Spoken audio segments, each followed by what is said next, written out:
My fiancé said, "I'm uninviting your sister from our wedding. She's too opinionated." I replied, "Your wedding, your rules." Then I uninvited myself too, took back the ring, and went on a cruise with my sister instead.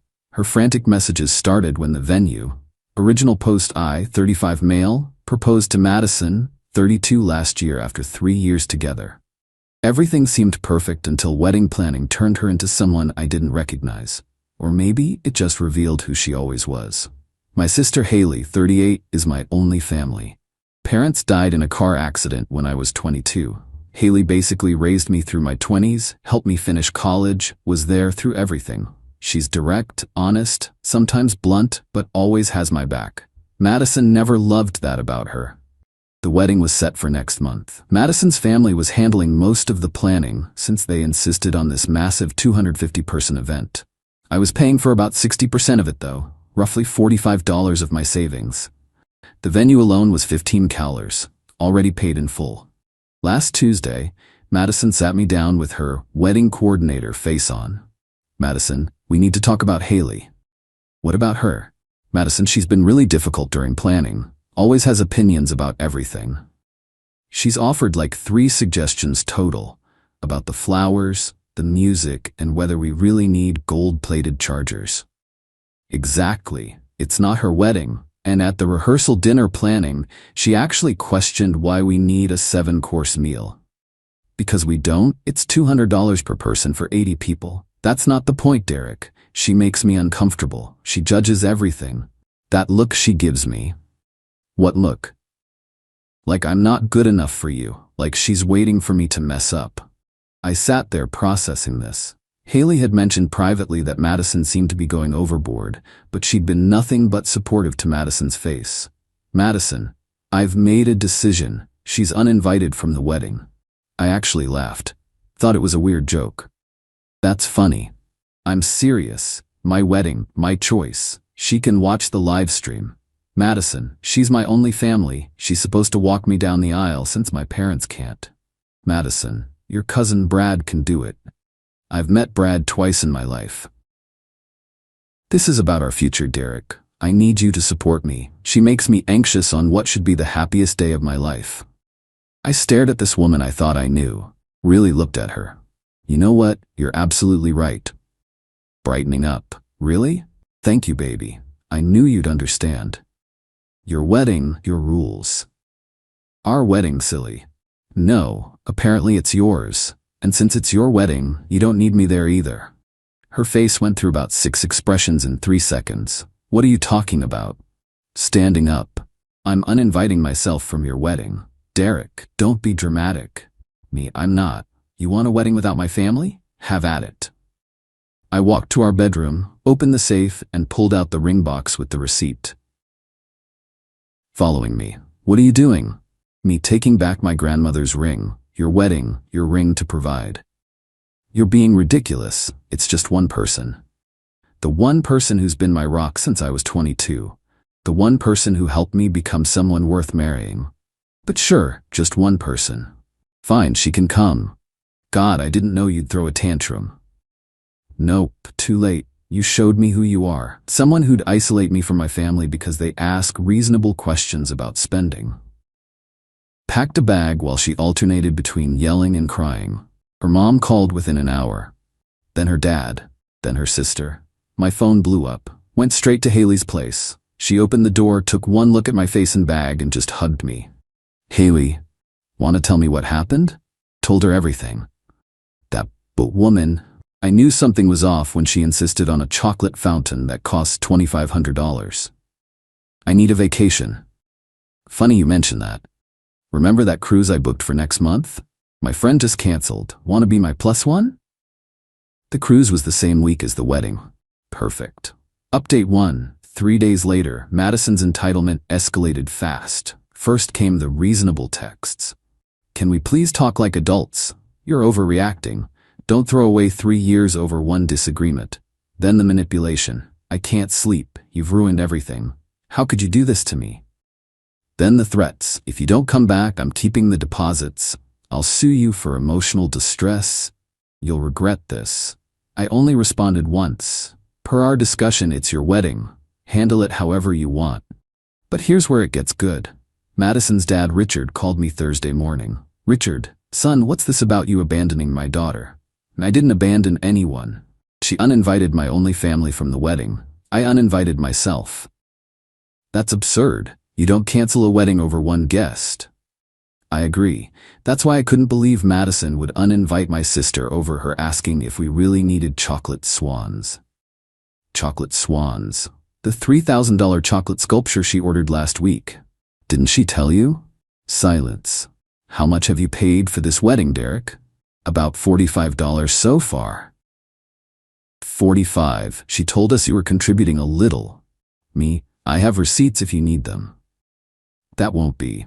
Madison said the wedding was mostly paid for by us. You paid for her dress and the flowers, about $8 total. I have all the contracts and payment confirmations. Long silence. I need to call you back. Next call came from Madison, screaming. Apparently Richard was being unreasonable and taking your side and ruining her special day. You turned my father against me. Me, I told him the truth. Nothing more. We had an arrangement. You pay for the wedding, they don't need to know. What arrangement? When did I agree to secretly fund your dream wedding while you lied to your parents? It was implied. You make more money.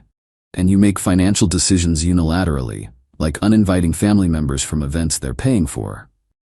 Fine. The wedding is off, but I'm keeping all the deposits since you ruined everything. Me. The contracts are in my name, the venue, catering, photographer, all in my name because I paid. That's financial abuse. It's called protecting my assets, something Haley suggested actually. Smart woman, my sister. She hung up, got an email from her that night. A formal demand for $75,000 for wedding-related emotional distress and lost deposits. Yeah, she wanted me to pay her for the privilege of being dumped. Forwarded it to my lawyer buddy. He laughed for 5 straight minutes. Update 2, 1 week later. The entitlement went nuclear. Madison changed the narrative on social media. According to her posts, I was a narcissistic abuser who isolated her from her support system and controlled her with money. She claimed I canceled the wedding because she stood up to my toxic sister's bullying. The comments were split. Her friends rallied around her.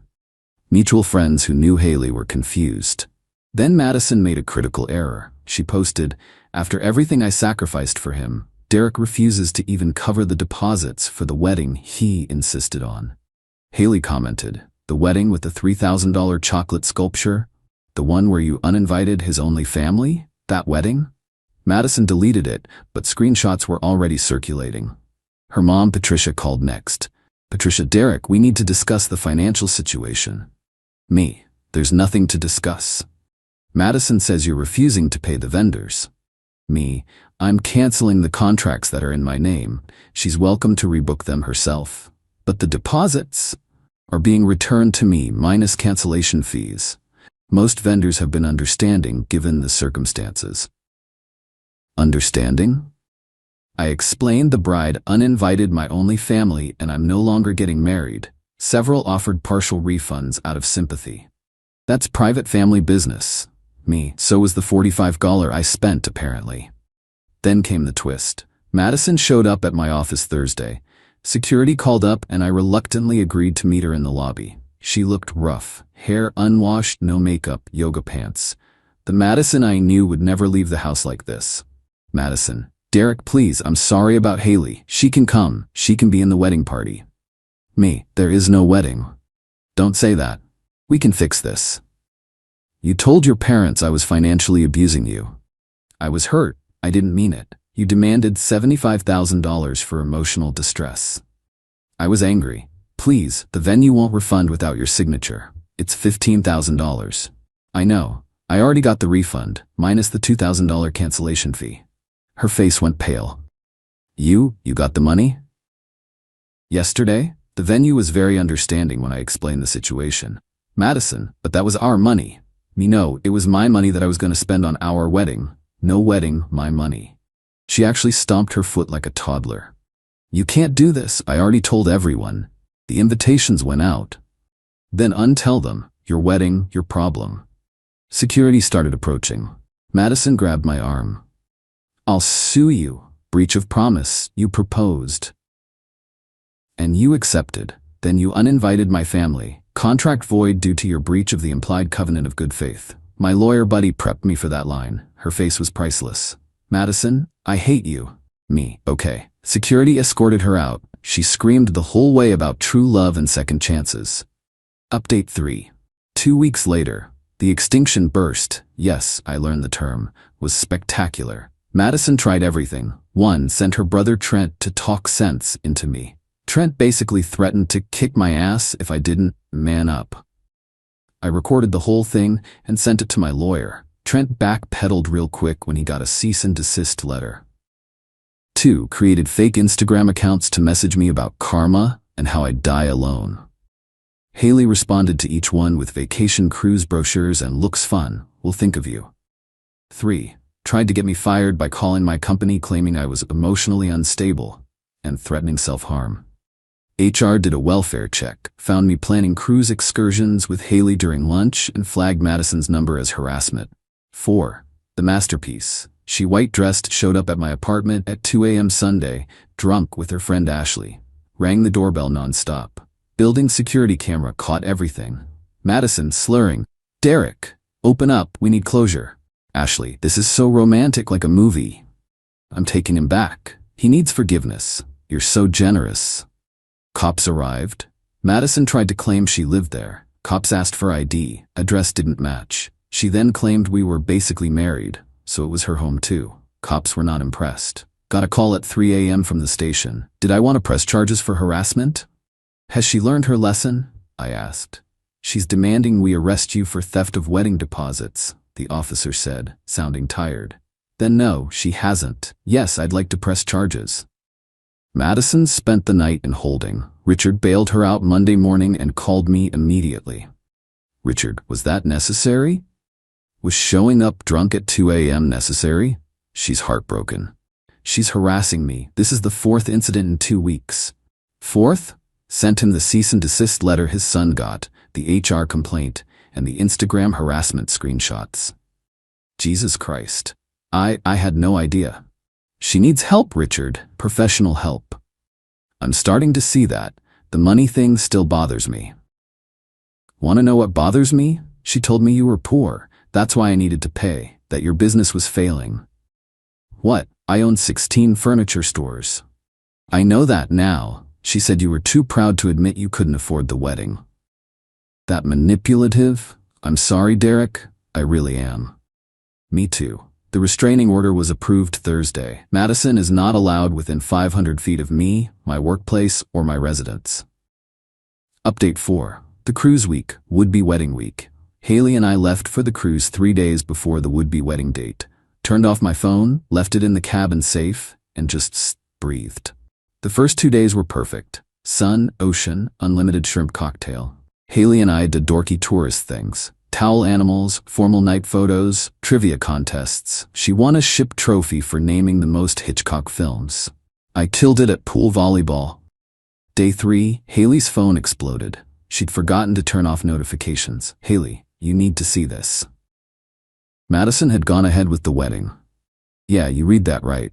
Without a groom, without a venue, without catering. She showed up at her parents' house in her wedding dress, claimed I was running late, and had a complete breakdown when guests started realizing there was no actual wedding. Her cousin live-streamed parts of it. Madison in her dress, insisting everyone wait for me. Patricia trying to explain to 150 confused guests. Richard on the phone with the venue confirming it was canceled weeks ago. Madison screaming that I stole her wedding. The moment she admitted she uninvited Haley and I left her. Her uncle saying, "So you're telling me Derek paid for everything and you uninvited his sister?" Madison throwing her bouquet at him. The live stream went semi-viral in our city. Someone added commentary like a sports broadcaster, and Madison steps up to the altar alone, bold strategy cotton, let's see if it pays off. The crowd is confused, looking around for the groom who's currently on a cruise ship. Oh, Uncle Robert with the truth bomb. Madison's defense crumbles. Haley and I watched it from the ship's bar. The bartender saw us laughing and asked what was funny. Haley showed him. He comped our drinks and said, "That man dodged a torpedo." But the best part? Madison's friend Ashley posted in the comments. For everyone asking, yes, she really thought he'd show up. She said he'd never miss it because he loved her too much. She made us all wait 2 hours. Someone replied, "Girl, he's literally on a boat." We know that now. The ship's internet was sketchy, but I managed to check my email once. 17 messages from Madison's family and friends. Didn't read them. Did see one from Richard though. "Derek, I'm appalled. She needs professional help. I've insisted on therapy or she's cut off financially. Your lawyer has my contact info for anything you need. Enjoy your vacation. You deserve it." Final update. 2 months later. Life's been quiet, peaceful, drama-free. Madison tried one more stunt about 3 weeks after the cruise. Claimed she was pregnant. Demanded I do the right thing. I immediately requested a paternity test through my lawyer. She backpedaled so fast she left skid marks, claiming she misunderstood the test results and it was a false positive. There was no test. She was never pregnant. Richard personally apologized again and mentioned Madison's now in intensive therapy. Apparently the therapist's early assessment included terms like narcissistic tendencies and delusional entitlement. He's covering the therapy but cut off her access to money otherwise. She's living with them, working at one of his stores, and has to earn everything herself now. Plot twist. Brad, my cousin who Madison wanted to walk me down the aisle, he messaged me last week. Turns out Madison had been DMing him during our engagement, suggesting they should get to know each other better for family unity. He thought she was hitting on him and was too uncomfortable to say anything. Man, the bullets I dodged could fill a armory. The ring? Sold it. Grandma's ring went to Haley. Grandma would have wanted her to have it anyway since she actually knew her. Used the money from the contemporary setting to take a solo trip to Iceland. Saw the Northern Lights. Met a fellow tourist named Jerome who'd also just escaped a toxic relationship. We bonded over terrible ex stories and good whiskey. No, it's not a romance. Just 2 dudes who became friends over shared trauma and appreciation for geothermal spas. Haley met someone too, actually. One of the guys from the cruise. He was traveling solo after his divorce. They're taking it slow, but he makes her laugh. First time I've seen her really happy in years.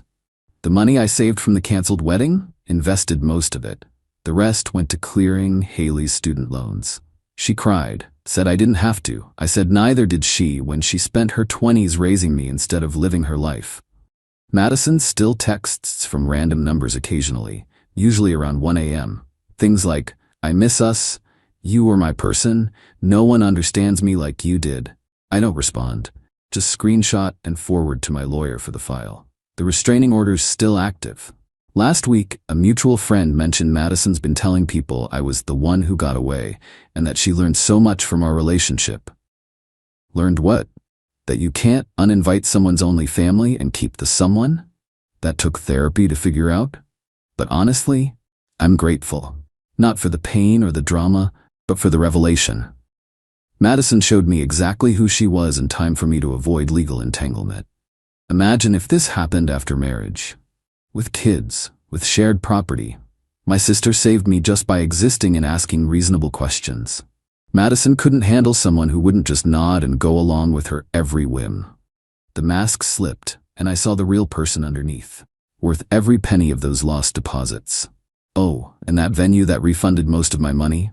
They used Madison's breakdown story as a cautionary tale for other brides. The event coordinator told me they now have a policy called the Madison Clause. Both parties must sign off on the guest list to prevent family exclusion drama. The chocolate sculpture company? They sent me a small chocolate sailboat with a note, "Smooth sailing ahead." Class act. Haley framed the restraining order. It hangs in her bathroom. She says it's the best reminder to trust her instincts about people. Me? I'm good. Better than good. Free? I've got my sister, my savings, my sanity, and a lifetime supply of crazy ex stories. Sometimes the best weddings are the ones that never happen.